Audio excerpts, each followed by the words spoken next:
Well, what's the crack, everybody? How are you getting on? Welcome to another episode of Buckshot.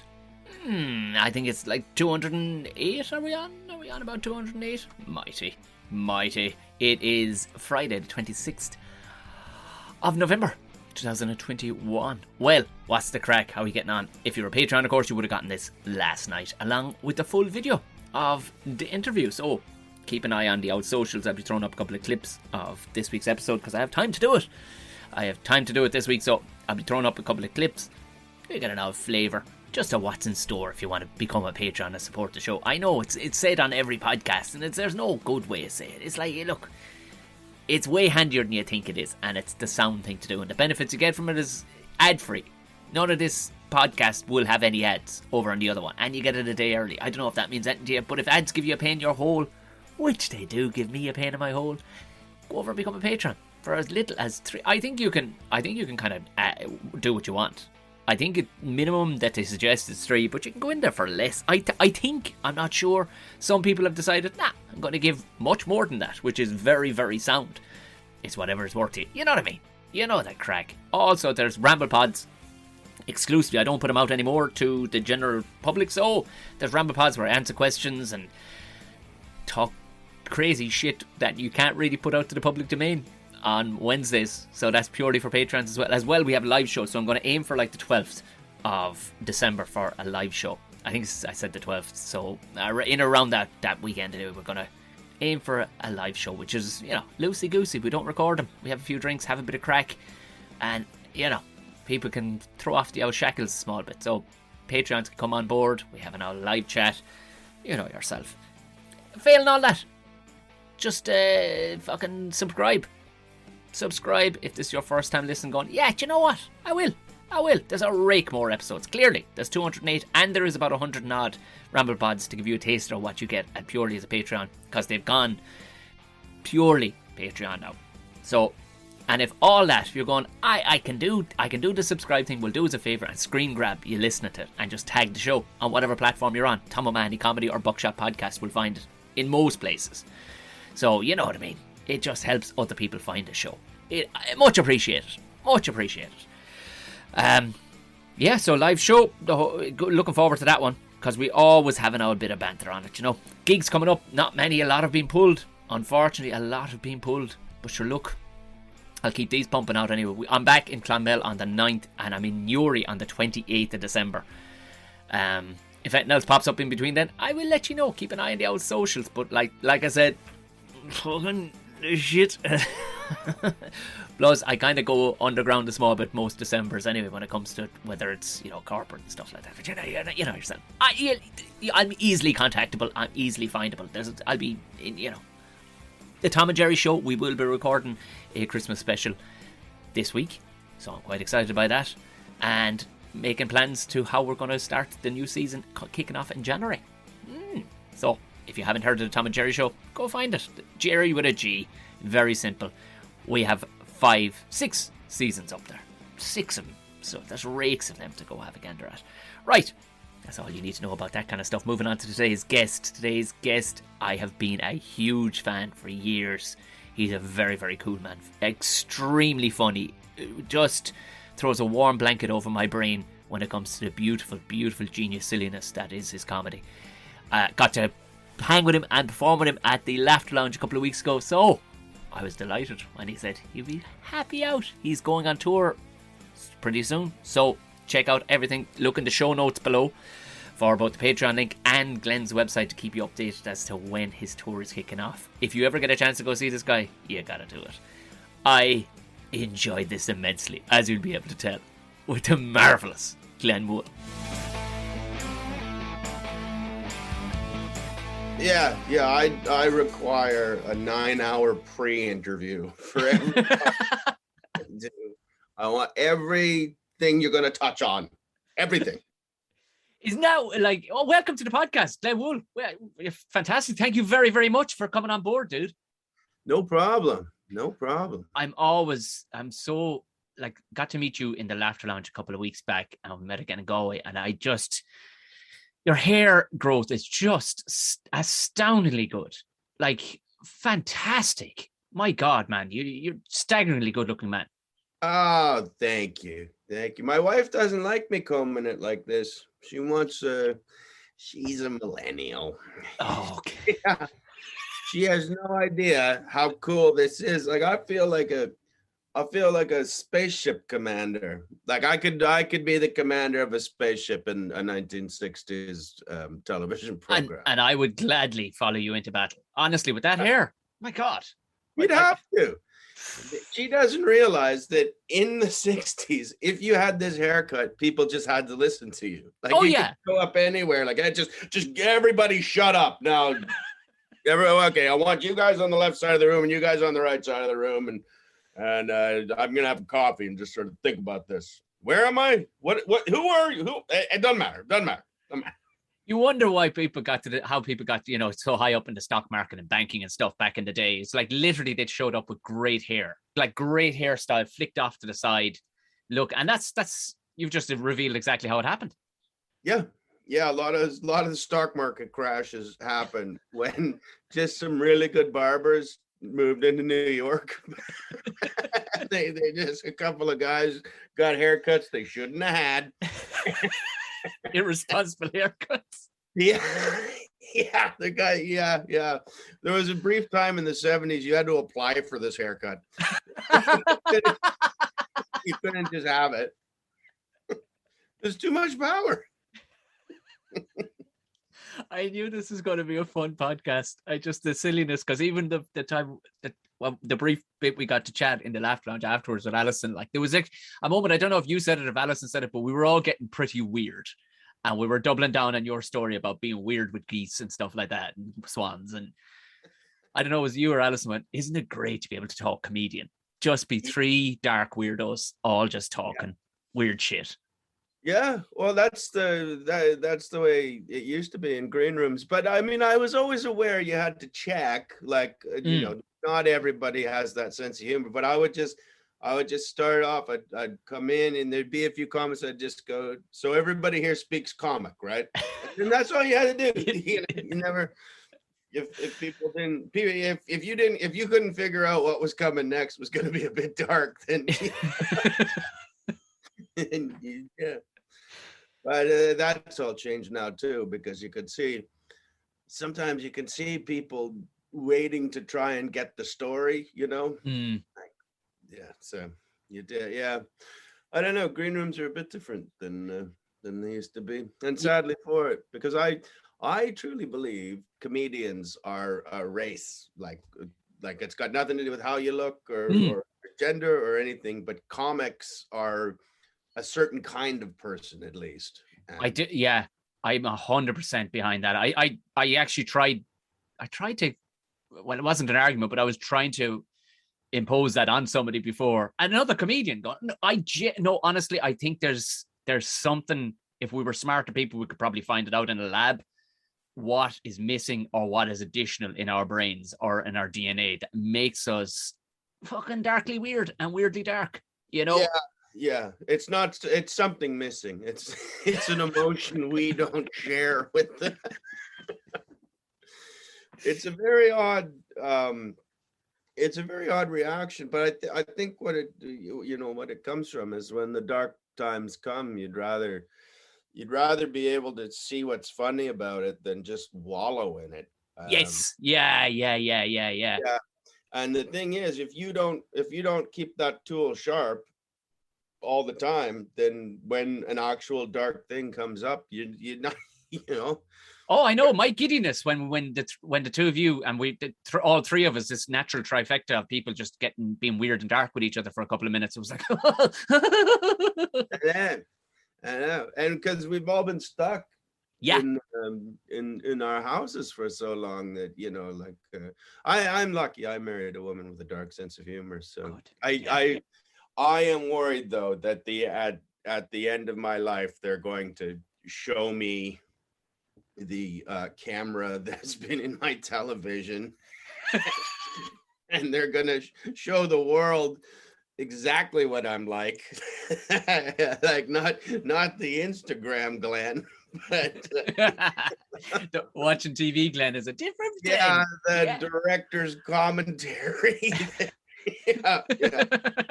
Went from a state funeral to they just threw him in a ditch, let pigs eat them, and then they killed the pigs. They didn't want them entering into the food chain. So they killed and incinerated those pigs. So don't go outside when their ashes come down, because we don't want anything to do with this man anymore. When he smells delicious in the air, unfortunately. Yeah, it's like the downfall of Tiger King. He was going so good for so long, and then, now everybody's just shitting all over him. I know. He just got a little weird with the animals and possibly tried to kill a woman. What? Who hasn't? Exactly. It's like you said in your bit, the crystal meth is it's delicious. It's fucking delicious. It's gotta be fucking delicious. It's not anything you want to sprinkle onto ideas. I've been kicking something around in my head. Hold on. I'm gonna just think it through. That is a great phrase. Crystal meth. Delicious, but not something to sprinkle on ideas. No. It's like we were driving through a town that I actually went to school in, and it's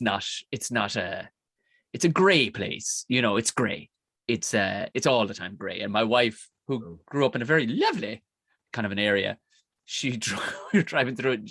A normal person would say things, oh God, but she came out with a phrase I've never heard her say. She went, "It would not inspire happiness." And that's where we'll leave it. Just like it was this fucking 17th century. She said it. It was like, yeah, that's one way of going, not saying it's a shithole. Yeah. Yeah. You said it all. You said it all with 4 words. Yeah. She got it. She got it in 4. I took my wife to Canada, to where I went to high school, it was a rough part of town when I lived there, but it's gotten a lot worse. I'm full sure you're going to say but it's gotten really hipster. But no. Yeah, samees. Yeah, I think they started eating the hipsters. I think they sniffed around for a bit, but and there were because I had a really nice condominium in a really bad section of town, but it was high up, so you could hear the gunshots, but they didn't, they'd have to be shooting into the air. And it's a beautiful view of the mountains and some incredible sunsets, but then you'd go out in the day and you'd have to get through these fucking zombies. Like they were terrible. It was fun. It always escalated. Like when we were driving from the airport to show her, like, we're going to live in Canada for a year. It's going to show her the condo. I'm really hoping it all works well. There was a guy waiting for a bus, but he must have been an acrobat, because there's no, you can't stand like this. He had his bum in the air, but he'd folded himself in 2, like a folding chair. And he was trying to hail the bus with his bum. And he's just he's sort of sitting there. He's standing and sitting at the same time, waiting for a bus. And I'm just like, oh, the place is called Surrey too. And I'm like, oh, fucking Surrey, come on. We're trying to get this woman to live. And she's like, is there a folded man? Yes, there's a folded. Okay, I saw it too. There's a folded guy and he wants a bus. That's all I know. Little did I know that was going to be like the best weird time.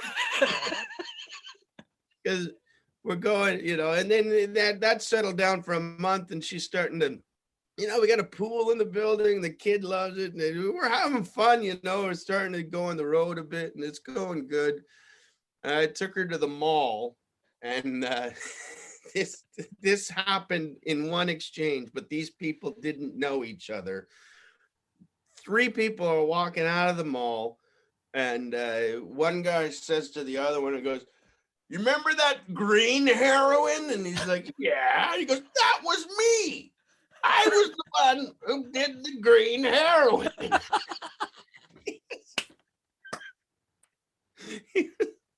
He was a heroin dealer who was very happy that I don't know if it was for St. Patrick's Day or but he managed to make the heroin green for for however long. So, and I hear them, but I hope she hasn't heard them, and she's just like, green. I know, who knows why he did it. And as we hit the entrance to the mall, a guy rides by on his bicycle, which shouldn't be a shocking story until I tell you he was backwards on it. Like he was like working looking over his shoulder. He rode by on a bicycle backwards.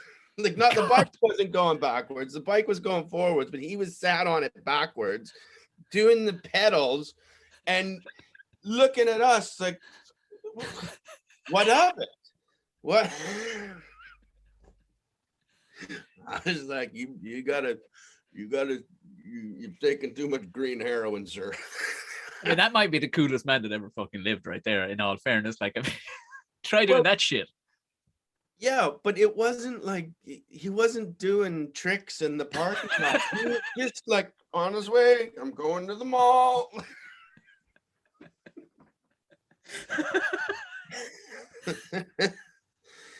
Yeah. Yeah, you put all those experiences in a bag. I can see why your missus probably didn't want to hang around in Canada too much longer. No.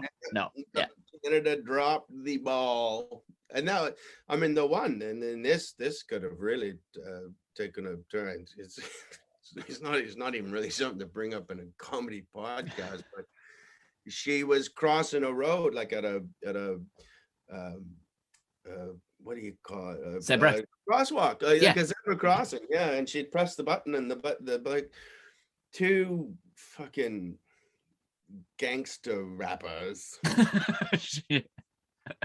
white gangster rappers, like white Canadian gangster rappers. From the hood. And to be fair, like Surrey is such a shitty part of town. It's like, well, yeah, you probably you are from technically you're from downtown Detroit. You have all the credentials, sir. This is as bad as Detroit. This is worse than Detroit. I've been to Detroit. I like Detroit. But they waved her like she had my child in the pram. And they said like, oh, and she was like, because they'd stopped like a really long way away from the stop. So she was like, and she in her head, she's like, you see, people are good. And as soon as she got in the middle, no, they fucking gunned the thing and tried to run her over. She had to push what the fuck? Away. Yeah, that's what they do for fun. That's and they like she jumped over the hood, and like all the other cars were like honking, and nobody got a fucking license plate though. And it did, to be fair, the police did, because I said I was on the road at the time. I said, well, you could call the police and at least tell them. And and this is a police force.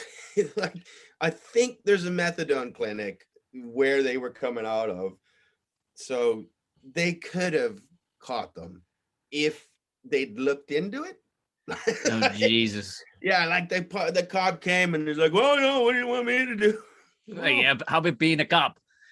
Yeah, and like this isn't even like the bad part of the job. This is why you get into being a cop. People are trying to run other people down. People tried to run a mother and a child down, surely, but they do. They have a problem in Surrey, at least. Like cops won't go to like gunshots if they've got a family or something. They're like, I don't want to go. Like I've got a family. These people are shitheads. I don't want to get shot for them.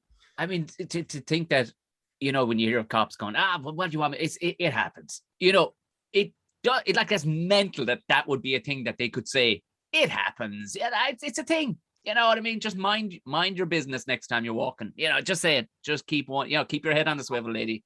Like these are fun. Like I remember when I was because when I first bought the condo, I hadn't been to Surrey in a long time, but it was like I'd come from Europe, and I was walking on the sidewalk because I hadn't bought my car yet. So just I had to walk around for a bit just till I got a car, and there was like in Europe, if they're doing work on the sidewalk, like they close it off, Yeah. and there's an alternative route. In Surrey, where nobody gives a fuck, this guy had like a big metal sheet on like with chains, and he was moving it with a with like a digger. Nobody else, he's just doing it on his own, and he swung it like I had to like go like this on the sidewalk, and he went like, "Hey, get out of it! Use the other side, you fucking dickhead!" All right.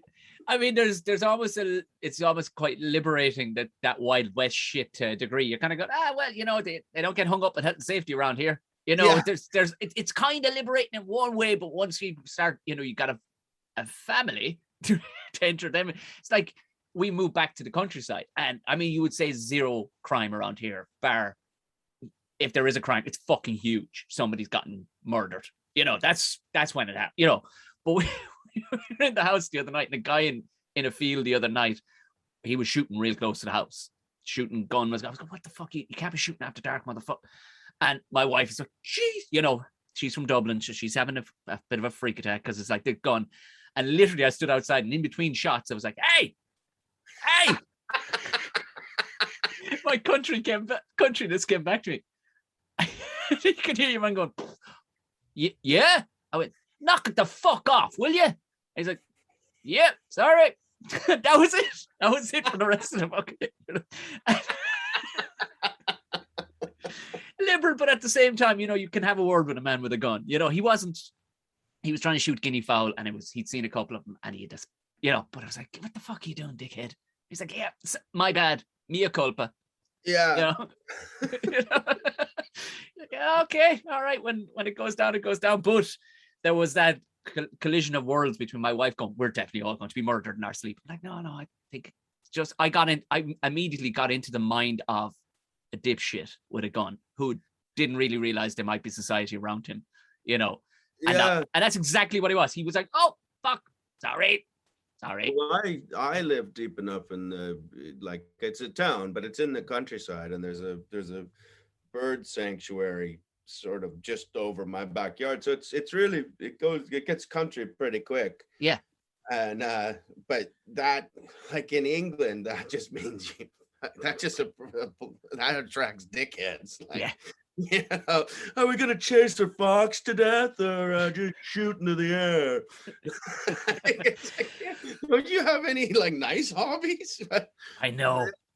Yeah, and this was a few months ago. I don't know if you heard about it in Ireland, but a guy walked through downtown Torquay, I think, with a shotgun, and then took out a family, and yes, yeah.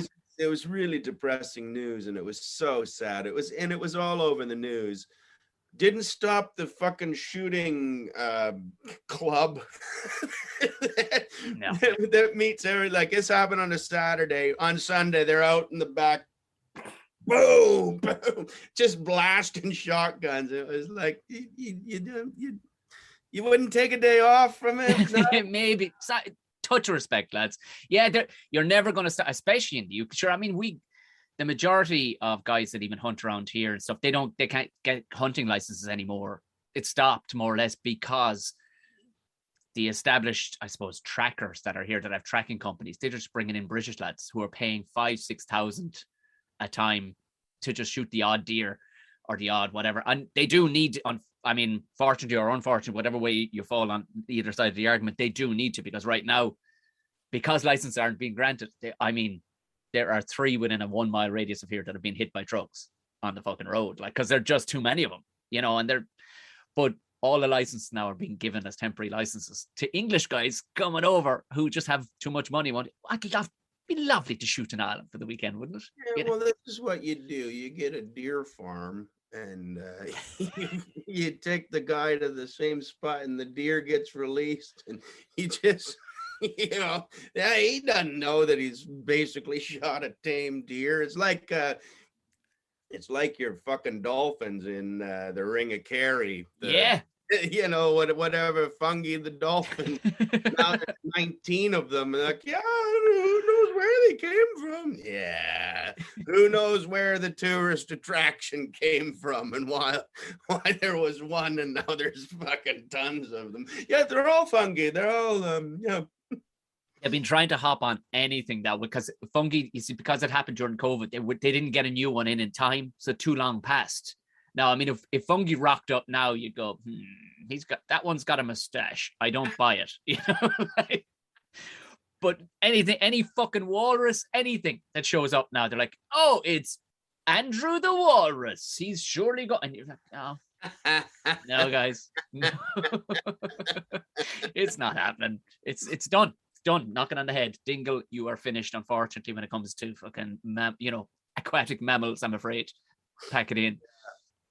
I mean, I went there for a little holiday once, and they heard my accent, and I was dressed quite North American at the time. What's oh, you wearing white trainers and jeans? Maybe. On vacation. Yeah, of course. But I went into a country pub, and of course you're there. You want a Guinness, and I said, "Judge, just a pint of Guinness, boys," like that. And they got one from like it didn't even pour it in front of me. They're like, "Oh well, here's one for you," and it was like they'd been cleaning the lines or something. They were bastards. Yeah. I took one sip. I'm like, I think you've given me the wrong one. Like, oh, have we now? Okay. Yeah. I mean, their whole trade and the likes of down there. That's all it is. And it's odd that you would end up getting a dodgy one, because we live in a very castellated area around here. There's a lot of castles and towns around here. So, but they will bend over backwards if they hear a North American accent. Literally, I'll get pushed in the hey, hello, welcome. They all of a sudden they turn diddly eye. You're like, what the fuck? The fuck is this? Yeah. Oh, to be sure. Yeah, to be sure. Start singing, just quoting proverbs that you read on postcards from the 50s, like "'tis a long road that rose up my mother's back." Yeah. Okay. As my great uncle Seamus always said, "May the force be with you." Hey, you got a tweet. Do you know, I remember this got me very excited. You got a tweet from Mark Hamill as you said that. I did. Oh, but your child looked beyond adorable. Like you had her as Leia, was it? Yeah. We bought a Princess Leia outfit, and my wife, I think, just tweeted it out, and she said, "Oh, could you retweet it?" Because she likes it when little pictures of the baby get. And I was like, "All right, just for you." And then because it's a Star Wars tweet, I think she tagged Star Wars onto it too. So, it went mental. It went really deep into Argentina. What? Well, there's a weird thing with Argentina in my Twitter account, because the guy from Keene, Tom Chaplin. Okay, he's a fan of mine. He saw a show once and he really dug it. So he sometimes retweets my stuff. And apparently Keene are giant in Argentina. Just one of those weird little, like, weird things. So yeah, I don't know if because there's a Argentinian I think they followed them because they followed me because they want to know him. So there was a time when Argentinians were retweeting a lot of my stuff in like, "Hey Tom, hey," or, I heard a very, very interesting thing about am I coming back? Oh no, it stopped. No, what was happening there? I was rehearing myself in my headphones. But Argentinians, by all accounts, they love going to therapy, like way more like than you'd hear Americans talking about it and stuff. But it's literally as normal as popping in for a pint. It's like, listen, just finish work there. I'm just going to pop in to go to a therapist. Like there's a more therapist per square inch in in Argentina than anywhere else in the world. And it's just a normal thing. Like, I'm gonna pop in. I was like, interesting, forward thinking way of going about it. Like, Well, I don't. Yeah, I think therapy has boomed because of the death of the pub. Like, yeah, people. That's where you used to go. You had a problem, and then you sat down and you told your mates, and they made fun of you about an hour.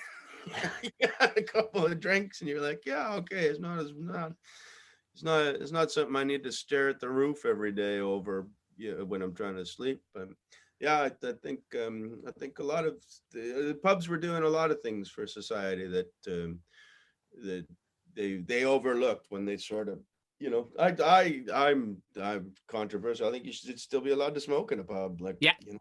just fucking, because they stink if you don't. Like, it's just old guy farts if that's what you prefer. But I remember just before the smoking ban came in, I was living in Cork at the time, and this bar, I don't know where they must have gotten this extracting technology from, but they spent tens of thousands on this thing that was above the bar. You didn't even really notice it, but it was above the bar in this bulkhead. But I remember being smoking, and literally the smoke just nicely, just straight up. And all of a sudden this fucking ban came in, but people were loving it because they're like, oh, it smells clean, but you get a hint of the old smell of a cigarette. It was like, if it was like a bar was supposed to be, then all of a sudden, as you said, now all you smell is smelly people and old guys fucking dropping bombs. Like, there was maybe that pub could, like, make it a stinky section. Maybe don't tell them what's going on, but, oh, we've got one right at the bar for you. Yeah, don't. Well, yeah, I mean, now there's, yeah. Well, if you're going to have, this could be the next thing. We could have the farting section. You have the smoking section of a bar. We just have the farting section. Just guys just standing out there, just pretty much shitting in pants. Just, hey, what's up? You had the burrito too? Yeah. But that's the silly, just moments before I came on, for some reason I found, you just find yourself glazing over. I'm watching like old salad finger videos, like, just going, well, I'm weird for, oh no, now Glenn, right, great. But there's a beautiful silliness to your style of comedy. Where do you think, did that come from? Just the mad bastards you grew up around? Was it the family? Well, like, there's it is like, it's like a warm hug, the loveliness that I find my brain slipping into your brain almost like from 50 feet away, going, oh yeah, that's the shit now. Yeah, that's the shit. But clearly, so do a lot of the audience. The audiences do too. Where do you think the beautiful silliness comes from? Yeah, I think it's family. Like, that's where it starts. So that would be, my all of them. Just family dinners and Trying to outdo each other. What? Yeah, it was more like, it wasn't that kind of outdo. It was like stories that would stack, and then somebody would notice something and chip in. But yeah, I don't think there's any one family member that would have influenced me more. But yeah, it's funny though, they're all funny in different ways too. Yeah. Yeah, so I think I incorporate a lot of my family comes out when I do my stuff, and Oh, it's beautiful. There's like I said, it's just like a warm hug. And I love, like, there was on a night in the Laughter Lounge, there was a group of girls, and you could tell one of them in particular, I was talking with her afterwards, and she loved you, but she admitted that she confirmed what I was thinking. She goes, I was 10 seconds behind that man, like literally all the time, because I'm like, Jesus, when the wheel is going too fast for you, and you're like, oh, fucking come back. No, say that again. Like, she said, she goes, I was 10 seconds behind everything. She goes, I felt like an idiot because all my friends were in tune with him, but I couldn't get on the hamster wheel fast enough with Glenn. Yeah, that was a case that night. That happened a bit. I had to slow down a bit. I found, but I think sometimes that's the accent too. If you're not ready, yeah, it's tuning into just the beats and the cadence. And I don't have an obvious accent. Yeah. Places. So a lot of the times people get just wait a second, but he well, he's from Canada. But I've often some people think I've got a slightly Irish accent. Which, Yeah, I can definitely hear that. Whatever amalgamation you've had that has happened, I can definitely hear an Irish accent in it. yeah, well, I traveled my last girlfriend before my wife, she was Irish, so and we traveled extensively together for 3 years, kind of like so together every day. Yeah. You know, and a lot of my mates are Irish too. So Oh, they'll do that. They'll rub off on you. They'll just and be delighted they rub off on you too. Just go, did I leave a bit of me on Glenn? Did I? Lovely. Yeah. Well, it's funny too because like some of them are they live here in England, but they're comics. So when we're just hanging out, they're actually their accents have softened to they're not English accents, but they sound a bit more American. Probably because they're hanging out with me too. But when they go back on stage or they're on TV, then their Irish accents come Oh out. yeah.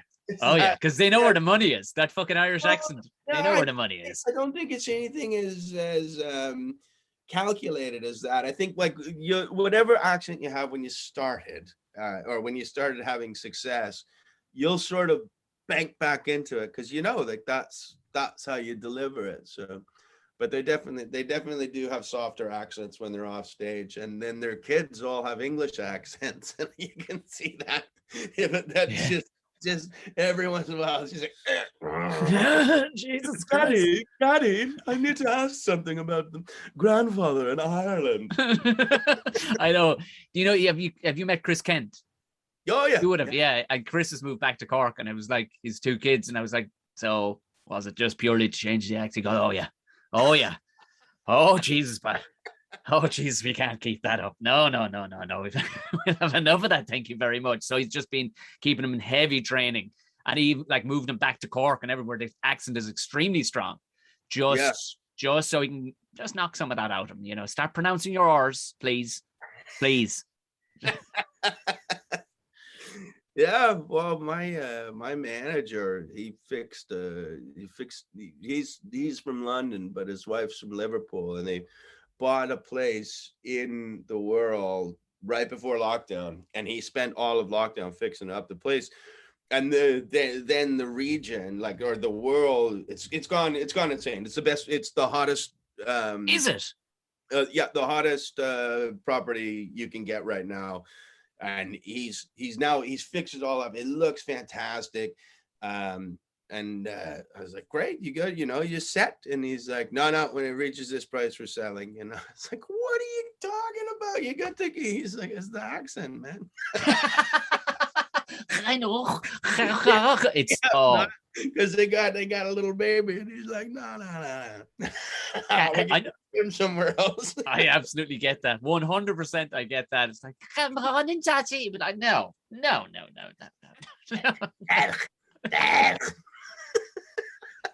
remember I lost my passport in Liverpool, and I had to get the boat home. So the boat wasn't from I think it was like 10 or 12 hours of wait. So they went, well, you go over to the Wirral. I was like, I can go to the what? Just go over to the Wirral and hang out for. Oh, this is fucking dreadful. And it was a miserable bit day. And I remember just sitting in this Wetherspoons, which are not the happiest place, but it was the only thing. It was around Christmas, the only thing open. I remember just sitting there and they come down. And after a while, I read the same newspaper like 3 times just so she wouldn't come over to me. Because it was like that fucking accent. I'm hungover. I'm sitting here in this cold par where you don't turn up the television and all that's on it is cricket anyway. Oh, no, thank you. You could be a 10 in the world and you're a 3 everywhere else as soon as you speak. That's no. I like I really like Liverpool, and I like doing shows there. Oh yeah. I just don't understand how that accent happened, because I would say it's a mixture of English and Irish. But yeah. I don't see, like, I don't go, oh, I hear the Irish there and the English. It's just gone into like and it seems to have only started, like, you listen to the Beatles didn't talk like that. Like, I don't know what happened. They fell off their bicycle at some point. They were cycling fucking backwards. That's what happened. The green heroin. That's what fucking happened. Careful of the green heroin. That is what's happened to Liverpool, and it's coming to it, you know, sweeping across the nation. Backwards on a bike. I really want to try cycling backwards. I'm going to do it out in the lawn so I don't kill myself. Like, I really want to try it. I'll send you a video if it works. Yeah. I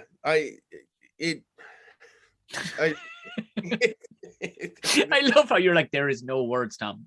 I can only tell you. I can only tell you what I saw. Yeah, I know it sounds like a fake story, and when I tell people, like, you have to be really clear because it acts like I think you can ride a bicycle backwards. I'm like, no, he wasn't riding a bicycle backwards. That doesn't work. That's insane. No, he sat on it backwards. That's like, well, why did he do that? I don't know. You can only assume he was trying to be super cool. In his head, he was trying to be super cool. Like, no. That's even fucking sadder. Like, I don't know. Like, I really don't know. Yeah, there was like, yeah, even the quizzical looks of people was causing him, like, excuse me, I'm trying to go to my thing here. I'm trying to get to work. Would you please stop knocking at me? I'm late and I'm trying to show up earlier.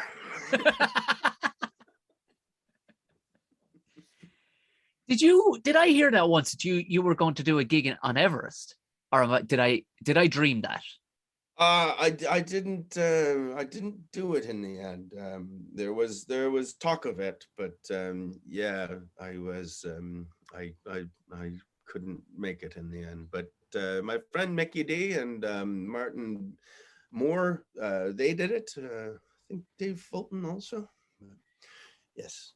Yeah, no, you did dream it. I didn't do it. I don't know why. Like, I knew Mark Moore was into hiking and stuff like that, all right, but I didn't. I for some reason I had it in my head. But there must be, like, is there any place you haven't gigged at this stage? I would imagine you've been everywhere. Oddly, I've never been to Argentina, although I have quite a fan base there. Yeah, South and Central America.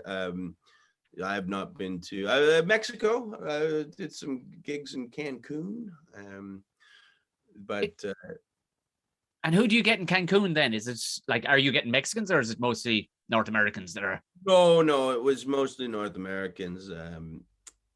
Yeah, it was really odd. It was a comedy festival put on by my record label in America, or the record label I'm signed with. I don't have one, but they put on a comedy fest. They've all got houses down. They winter there because they're from Minnesota. Oh, say no more. Yeah. But the little like, there's like it's almost like a little American road in Mexico, because there's big gates and security guards on it, and then you go down and there's all these huge houses. And one of the guys who used to live on the street used to do the stages for the Grateful Dead. Wow. So he made this stage and it's it's just like a little bar, but then it's got this it's an Aztec themed stage. Okay, cool. Yeah, it was really cool. I was like, you don't need this for comedy. You know, that's the it's always embarrassing, isn't it, when you go, so how much? Oh, I got rang by a theater. Well, when you go on stage and the DJ is gonna fucking play for it, and the dry ice is gonna, I'm like, well, that's just, it's gonna be weird for the first 30 seconds. As I'm, okay, here we go. We're gonna make some jokes now. Yeah, but it was a very nice memory to be doing gigs in Mexico on a stage made by the Grateful Dead. I think the Grateful Dead had used it, or some. And Michael Jackson had been on it for some reason. No way. Do you know what? I was really drunken. Yes. These could be many stories mixing into one. And then anybody watching this who was actually at the festival, like, there's no stage for It was a pallet. It was a pallet. Yeah.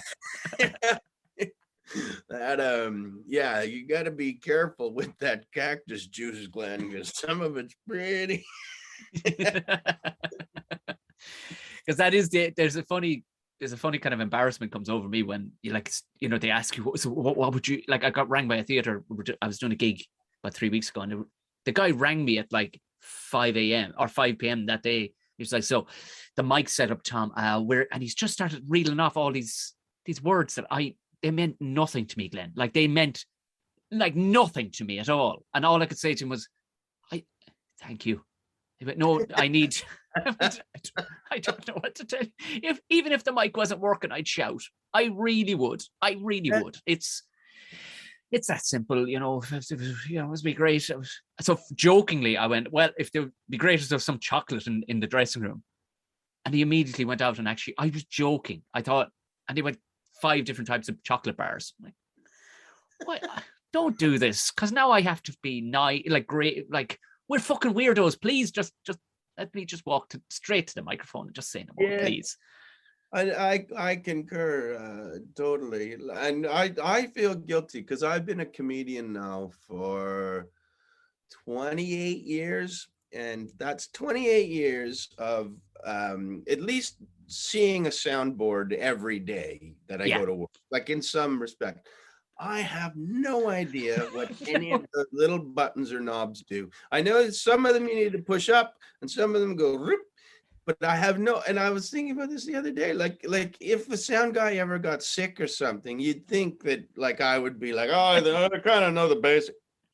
No clue. No, I don't know. But and again, it's just I'll shout. If it don't work, I'll shout. But I actually because I do shout a lot. I had a friend of mine. He's a sound guy in Alaska, of all places. Greg Shaley. He now he does Doug Stanhope's merch now and road manager. But he was a road manager for Mitch Hedberg, obviously when he was still alive. But he said he very astutely, when he saw my delivery, he's like, you've been playing bad sound rooms, haven't you? That's amazing that he was able to tell. Yeah. He's like, you developed a style where it's the ambient, you just need the ambient of the mic, and anything else, you'll just fucking power it. Yeah, it just came from playing bars rather than theaters. Because I get into theaters and they're like, why is he? You don't have to, just it's fine. Yeah, this place is set up for you. No, you don't have to shout over the bar taps. It's fine. It's fine. It's grand. But that's really interesting that you need to tone it down a little bit. Or yeah. Well, just.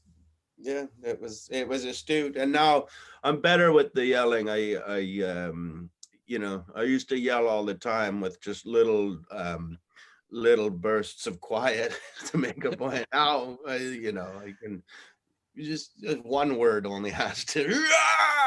You don't have to. Not every word. Are you a good singer though? Because you got a great voice. I'd imagine you're a good singer. No. Are you not? Terrible, but my voice is constantly in a different, like, it'll get damaged, and then it's got to get back to square one, right? So I can't be sure I'm going to sing the same note every time. Who's showing up tonight? Glenn? Oh, well, we hope. Be Glenda. Could be Glenda. We don't know. He's transitioning now in his throat. It's just the throat, though. That's the moneymaker. For the audio listeners, right, that look that Glenn just gave me, was like, it was quite salubrious. That's what I'll tell you. It's quite salubrious. Now, prior to this course, you had due diligence. You have to look up, and I was like, "What?" Because I follow you on everything anyway. But I was like, and it was Wikipedia. Was your dad Estonian? Yes, he is. He is Estonian. He's still with us. But No, yeah, was he? And in no mind, I was like, was he? Because you give up your Estonia when you move to North America. Because well, you wouldn't know it. You wouldn't know he's Estonian. He speaks like he was a refugee, so he came to Canada when he was 5. But he spoke Estonian with my grandparents and my uncle growing up. Yeah. So he does speak Estonian.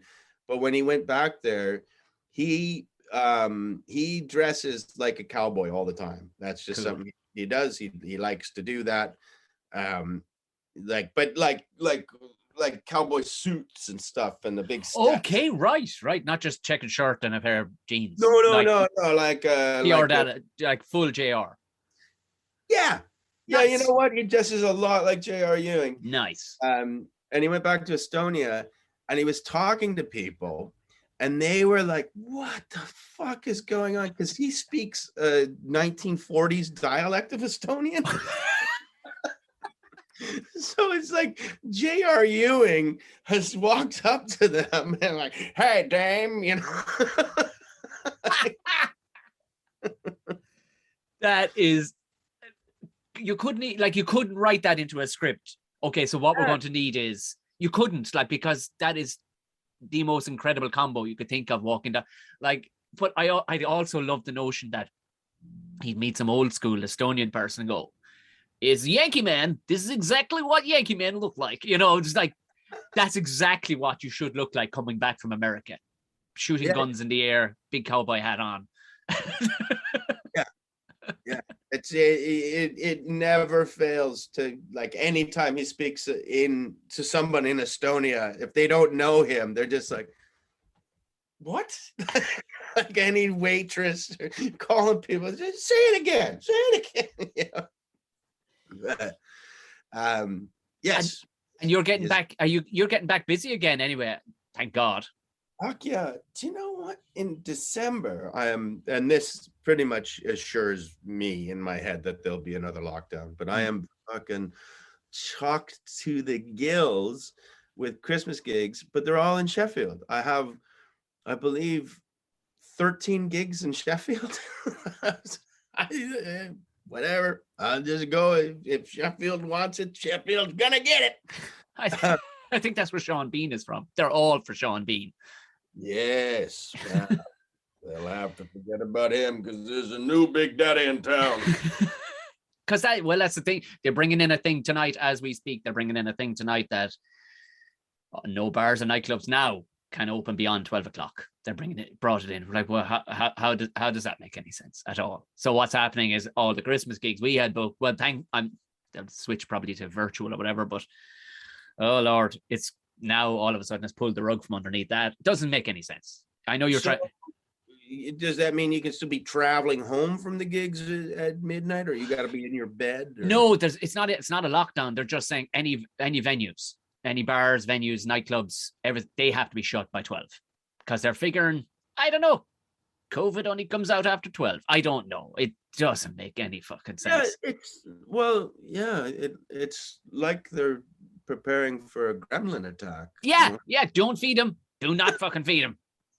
It's the most bizarre thing. So a lot of Christmas gigs have been pulled because companies wanted to be out for the night. And right. But also like it's so not going to work, especially here in the rural South Tipperary. You think you're going to get a gang of fucking hillbillies to get out of the bar at 12 o'clock? No. You might at 10. You might when they're in semi-sober. But by 12, they've got the hammer down till fucking 2 o'clock. You ain't getting them big old fuckers out of, not a hope. They've been practicing for this lock-in all their lives. Pretty much. This is game day. You're not getting them out. Guys, we need to drink quietly for the next 3 hours. Okay, well, we'll do it because we're not going home. Start smoking, boys, because we're locked in. It'll be like the Diary of Anne Frank. Quietly, like nitroglycerin.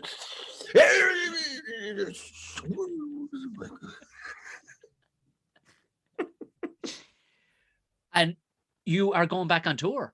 You're going back on tour. Yes, that's the big news. Yes, That's yes. I thought about it though. I don't have the Irish leg booked yet. So just remember this moment. Absolutely. Well, I'll read when you do announce the Irish tour. I'll say it the intro to whatever podcast is out at the time. Like, but yeah, and that'll probably be in the spring, which will be, but yeah, because that's the other thing about these tours is you put them in, but who knows? Well, if nothing else, go to Glenn's website because it's like, who did that picture of you on the landing page where you're just like this Beetlejuice looking Glenn? It's beautiful. Oh, do you know who did that? A man named Derek Riggs, who you won't know his name, but you will definitely know his most famous cartoon, which was Eddie from Iron Maiden. No way. Okay, Yeah. that is ridiculously cool. I know, and Dan Schlissel, the guy, my record label guy in America, the Minnesota guy, he was the one who facilitated that, and he told me, he's like, don't get excited, but I've reached out to Derek Riggs about doing the next album cover, and I was like, fuck yeah, and then I got an email directly from Derek Riggs going, hey man, really excited to work for you. Is it okay if I make you a zombie instead of a skeleton? Because I don't want you to look too much like Eddie. And I was like, yeah, that's cool. That's cool, man. That's cool. yeah, you're my close personal friend, Derek Riggs. Yeah. Yeah. Good. Well spotted. I was going to say it too, because we're like brothers. We're so close. I love it. That's not like, rarely I would look at a thing and go, because I just wear plain t-shirts. Being a fucking comic, I've absolutely no style or whatever, so I just wear black t-shirts all the fucking time. Like, the two of us are literally sitting looking at each other, hairy faced and wearing black t-shirts. Well, no. No, but don't worry, Ireland. Wait. Colombia. Oh, that was so theatrical. I planned it, but no. And again, it's not the best comedy. British Columbia right now is very. It's in trouble. It's getting really walloped over some storms. There's mudslides have cut out all of the highways to Vancouver, so the rest of BC, although not experiencing the deluge that Vancouver did, is cut off. So they're waiting. I talked to my mom. She lives in northern BC. She says the grocery stores are totally empty, like and gone. But I mean, these are rural people, so everybody's got a freezer full of stuff. See, it's not as stark as it is if in Vancouver, there's people that got small fridges and living in tiny things, some people in Surrey that you probably wouldn't even notice. You'd have to, once if the guy ever ran out of green heroin, that would be their Armageddon. But if there's green heroin, you got enough. You can live off that. You can't. You're not going to get fat. Don't worry, but it's enough to get you. It's enough to get you through. Yeah. Green heroin and a Shamrock shake, and you'll be fine until. But so my mom, I was talking to her because I saw the footage on the news. I was like, "Geez, are you guys gonna be okay?" And she was, because my brother lives in Edmonton. I told her, like, why don't, because if that road's open, just go to Edmonton and wait it out, because you don't like to think about your parents beside an empty grocery store, regardless of the outcomes. But she was saying, well, I'm going there anyway because this was planned beforehand. But my brother, he's him and his wife, my mom's gonna go take care of their teenage kid, because, and keep in mind, my brother is from British Columbia and he just lives in Edmonton now, but he's watched the whole, like the over the summer, there's been terrible forest fires, and now there's floods, and all the roads are out, and there's no way of denying that this is climate crisis. It's been, he and his wife are still going to take the cruise. They're still They're still going on. Hands up, baby, hands up. It's an all-you-can-eat. It's an all-you-can-eat, Glenn. For the love of Christ. What are we fucking animals? We can't get a deposit back, so we're just going to take the cruise. And, hopefully. But that's it. After that, that's it. No more. Well, 2 more, and then that's it. That's it. Yeah, a cruise ship. Well, yeah. So how did everyone? Nobody listened. Nobody watched the news. Nobody listened, and now we're all dead. But do you know that happened in the north in Canada? The Northwest Passage. Yes, yeah. There were the two famous ships, the Terror and the Erebus, frozen in there, and there's a big there's a television program you could watch on the Terror. It's not exactly what happened, but it is. There's grains of truth in. Yes. And this place has been, just impenetrable. About 4 years ago, the ice up there melted to such a degree that you could sail through the Northwest Passage in the wintertime, I believe. And you never were able to do that before. And the Western world responded to that tidbit of information by putting a cruise ship through. Guys, I'm only saying this is great. We got another route. Woo! More margaritas, John. Yeah, why not? Fucking hell, man. Bunch of Inuits standing on the shore going, they're gonna fucking kill us all, aren't they? Oh yeah. Surprised that hasn't happened yet. Jesus Christ, there's no when you see that, you're like, for the love of Christ. Do you know what? You deserve for the frost to come back immediately, freeze you all on the fucking thing, and nobody come to you. It's like noticing a tumor and putting a little crown on it. Woo! Smiley face on it. That's not a bad sound. That's pretty. Glenn Wool, this has been an absolute treat. Anybody get on Glenn's website and keep an eye out for when he does come to Ireland. But they get a lot of listeners in the UK here on this one as well. So no doubt I will mention it anyway. When the release comes, I will tell you, and you will tell the world. But it's looking more and more like the world will be over by then. But if we get a second season, and I don't think we will.